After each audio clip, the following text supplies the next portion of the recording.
샬롬 할렐루야. 요한복음 14장 16절. 내가 아버지께 구하겠으니 그가 또 다른 보혜사를 너희에게 주사 영원토록 너희와 함께 있게 하리니. 아멘. 제목은 성령이 도우시는 신앙입니다. 성령은 예수님께서 승천하신 후 약 120명쯤 되는 성도들이 예루살렘에 있는 마가의 다락방에 모여 기도할 때 불같이 임했습니다. 그리하여 예루살렘의 교회가 세워지고 사도들을 비롯해 성도들은 성령의 능력을 힘입어 유대와 사마리아와 땅끝까지 이르러 활발하게 복음을 전했지요. 이러한 성령의 도우심을 받아야 우리도 초대교회 성도들처럼 진리와 은혜가 충만하여 뜨겁게 전 세계에 복음을 전할 수가 있는 것입니다. 예수님께서는 제자들과 마지막 만찬 자리에서 이제 곧 제자들을 위하여 저소를 예비하러 아버지 집으로 간다고 말씀하십니다.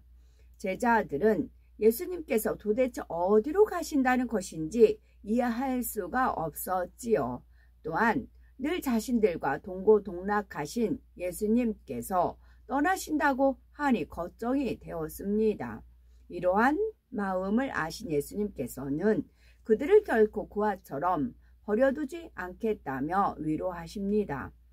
요한복음 14장 16절에 내가 아버지께 구하겠으니 그가 또 다른 보혜사를 너희에게 주사 영원토록 너희와 함께 있게 하시리니 하며 또 다른 보혜사를 보내겠다고 약속하시지요. 또 내가 떠나는 것이 너희에게 유익이라 내가 떠나가지 아니하면 보혜사가 너희에게로 오시지 아니할 것이요 가면 내가 그를 너희에게로 보내리니 하며 예수님께서 떠나는 것이 유익하다고 하십니다. 보혜사라는 말은 지킬보 은혜해 스승사 자를 써서 성도를 보호하고 돕는 성령을 지칭합니다. 예수님께서는 보혜사 성령이 어떻게 제자들을 돕는지 그 역할에 대해 조목조목 가르쳐 주셨지요. 제자들은 당시 다 이해할 수는 없었지만 성령이 임한 후에는 그 말씀들이 하나하나 깨우칠 수 있었습니다. 성령은 예수님께서 부활 승천하신 후 맺으신 복음의 열매들 곧 제자들과 성도들에게 처음으로 임했습니다. 성령의 능력을 힘입은 이들은 어떠한 핍박과 환난 속에서도 담대히 복음을 전파할 수 있었습니다. 어제나 오늘이나 동일하신 하나님께서는 성령 강림 사건 이후 주님을 믿는 모든 분들에게 모든 성도에게 보혜사 성령을 선물로 주십니다. 성령의 도우심을 받아야 이 세상을 믿음으로 넉넉히 이길 뿐만 아니라 하나님의 참 자녀로 나올 수가 있습니다. 성령이 도우시는 신앙생활을 하려면 첫째는 내 안에 계신 성령을 믿고 의지해야 되고 두 번째는 성령이 깨우쳐 주시는 선의 말씀을 무시하지 않아야 합니다. 세 번째는 성령의 인도를 따라 하나님 뜻대로 살기 위해 노력을 해야 합니다. 내 안에 계신 성령을 믿고 의지해야 합니다. 사도행전 2장 38절에 베드로가 가로오되 너희가 회개하여 각각 예수 그리스도의 이름으로 세례를 받고 죄사함을 얻으라 그리하면 성령을 선물로 받으리니 라고 말씀합니다. 이처럼 누구든지 자기 죄를 회개하고 예수 그리스도를 영접하면 하나님께서 마음에 성령을 주십니다. 성령은 우리 눈에 보이지 않지만 분명히 계심을 여러 증거로 보이시지요.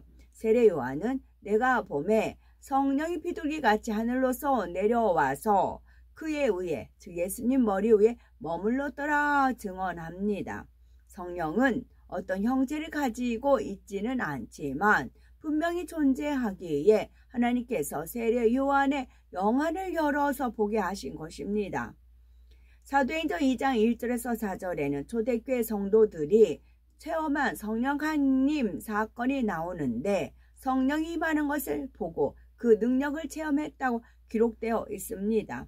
오순절 날이 이미 이름에 저희가 다 같이 한 곳에 모였더니 호련히 하늘로부터 급하고 강한 바람 같은 소리가 있어 저희 앉은 온 집에 가득하며 풀이 혀같이 갈라지는 것이 저희에게 보여 각 사람 위에 임하여 있더니 저희가 다 성령의 충만함을 받고 성령이 말하게 하심을 따라 다른 방언으로 말하기를 시작하니라 했지요. 성령 충만함을 입은 사도들은 권세 있는 말씀으로 단번에 수천 명도 회개시키고 주 예수의 이름 앞에 굴복시켰습니다. 성령의 능력으로 앉은 뱅이를 일으켜 세우는 등 성령이 존재하시다는 증거를 보였지요. 우리가 예수 그리스도를 주님이라 하나님을 아버지라 부르며 예배하고 기도하며 찬양하는 것도 마음 안에 계신 성령이 믿음을 주시기 때문입니다. 어떤 분들은 내 안에 정말 성령이 계시나 내가 이런 죄를 범했는데 성령이 소멸한 것은 아닌가 라고 걱정을 합니다. 그러나 강팍하여 말씀을 의심하고 판단 정죄하는 길가밭의 마음이 아니라면 대부분 성령을 받습니다. 설령 죄를 지었어도 대부분의 죄는 회개하고 다시 말씀 안에 살고자 노력하면 용서해 주시기 때문에 성령이 쉽게 소멸하지 않습니다. 따라서 성령이 도우시는 신앙생활을 하려면 내 안에 성령이 계심을 믿을 뿐만이 아니라 성령을 신뢰해야 합니다. 부에서 성령이 나를 도와주시는 분임을 믿고 늘 의지해야 하지요. 세상을 쫓는 옛사람의 모습을 다 벗고 하나님의 뜻대로 살아야 합니다. 내가 할 수 없고 잘 이해가 안 되는 것이 있을 때도 성령의 도우심을 믿고 의지하면 내가 할 수 없는 것도 할 수 있게 되고 알 수 없는 것은 알게 해 주십니다.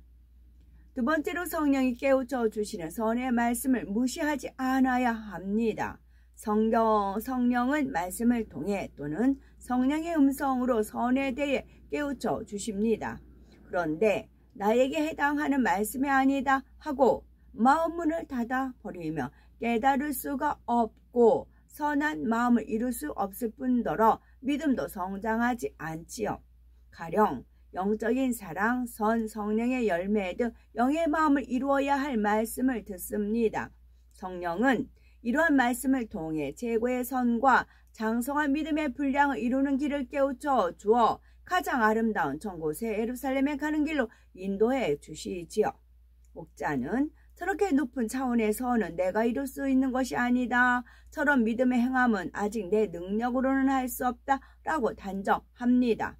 그러나 하나님께서는 최고의 선을 이룰 수 있고 믿음의 선진들처럼 그 믿음을 가질 수 있다고 믿음으로 봐주시지요.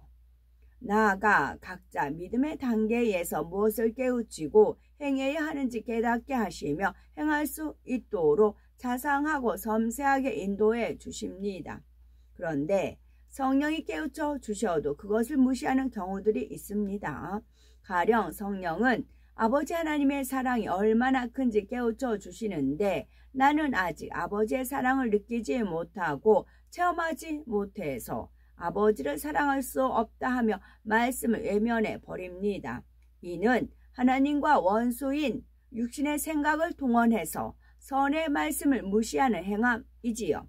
이렇게 계속 성령의 깨우침을 무시하면 성령이 주관하시는 선한 생각을 받을 수가 없고 하나님의 사랑과 은혜도 입을 수 없습니다. 세 번째로 성령의 인도를 따라 하나님 뜻대로 살기 위해 노력해야 합니다.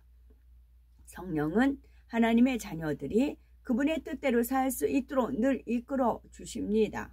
따라서 우리는 이러한 성령의 인도를 따라 하나님의 뜻대로 살려는 의지를 내보여야 합니다. 그렇다고 내 안에 계신 성령이 다 하시니까 라고 성령에게만 모든 책임을 돌려서는 아니 되지요. 성령이 깨우쳐 주시는 것을 깨닫고 행하기 위해 적극적으로 노력해야 합니다. 나를 도우시는 성령이 내 안에 계심을 참으로 믿는 사람은 성령의 주관을 받기 위해 말씀을 듣고 기도하기를 사모합니다. 깨우쳐 주시는 대로 순종하기 위해 부단히 자신을 복종시켜 나가지요. 주관하시는 대로 행하기가 어려울 때도 나를 도우시는 성령을 믿는 사람은 내 안에 성령이 계시니 할 수 있다라고 믿고 성령을 의지합니다. 처음에는 이렇게 노력하는 과정이 필요하고 시간이 갈수록 이런 행함이 쌓이는 만큼 성령의 음성을 듣고 성령의 주관과 인도를 받는 것이 점점 쉬워집니다. 그러니 늘 성령이 도우시는 신앙생활을 할 수가 있지요. 성경에 보면 참으로 위대한 일을 행한 믿음의 선지인들이 나옵니다. 어떻게 그런 놀라운 일을 행하였을까 하고 그분들을 부러워할 때가 있을 것이죠.